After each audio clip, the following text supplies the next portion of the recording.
Under the burning desert sun the squad marched across endless sand, each step heavy, each breath thick with heat and dust.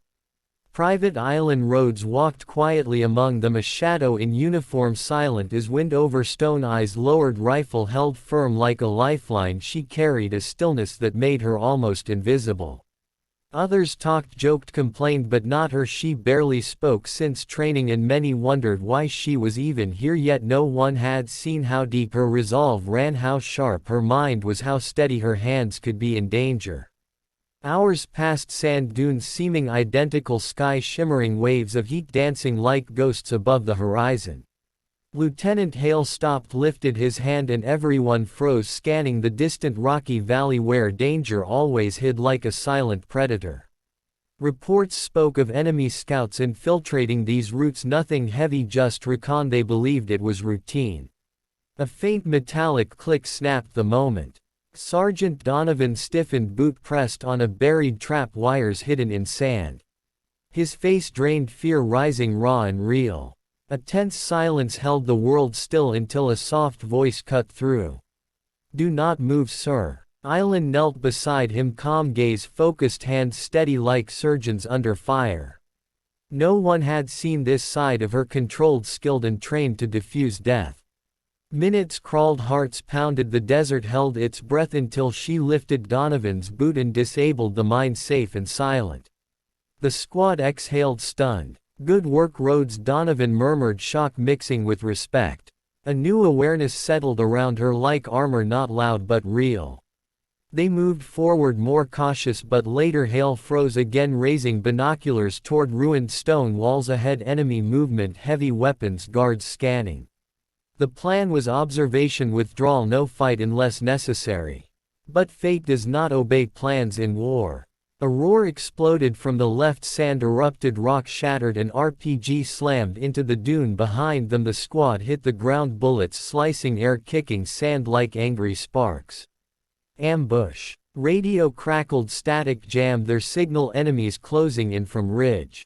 Pinned, cut off, outnumbered. Island watched, angles tracking threats like she studied battlefield geometry, not panic, only precision.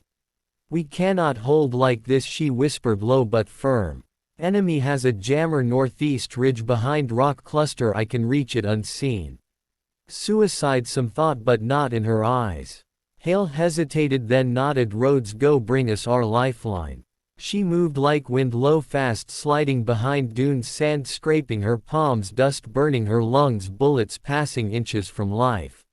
She reached the ridge, spotted two guards, one distracted, one scanning. She struck fast, silent like a desert cat, blade flash, grip, strike, control, breath smooth, focus razor sharp. She smashed the jammer, radio cleared, signal restored, static turning to hope. But new enemy troops appeared, doubling force, rushing the squad. Gunfire roared from behind them, sudden, accurate, deadly. It was her. Island flanked them, unleashing precise, controlled fire like she had trained. For a moment the world forgot to see her. Enemies felt chaos, flipped, the trapped squad found breath again. Hale roared orders, soldiers surged, hope reborn in sand and smoke. Minutes burned their strength, but they pushed until silence swallowed gunfire. Bodies lay motionless, dunes scarred, smoke drifting into hot sky. Island stood, rifle hot, sweat rolling, sand stuck to skin, breath deep but steady. The quiet recruit had just saved every life in that valley. Hale approached, awe replacing command, voice softer. "Where did you learn that, Rhodes?" Her eyes calm, her voice soft like before. "I have trained my whole life for when silence must rise. You could have told us. No one listens to quiet." Evac helicopter thundered above, sand storm under spinning blades, squad lifted, battered. "But alive." Carter laughed, breath shaky. "Never ignoring the quiet one again." Donovan nodded, respect deep. "You saved us all, Rhodes." Hale placed a hand on her shoulder. "You are not just a recruit, you are the reason we return today. From now on everyone listens." Inside the helicopter silence rested, not from ignorance but honor. Island stared at the desert shrinking below, remembering when she used to be overlooked, unseen, unheard. Now she was more than a shadow, she was proof that strength does not always shout. Sometimes it whispers then strikes like lightning. She whispered to herself as horizon opened. This is just the beginning. The legend of the quiet soldier had been born in burning sand without loud speeches, without praise, without noise. Island Roads, the silent force who carried courage deeper than sound. Legends do not need to speak loudly.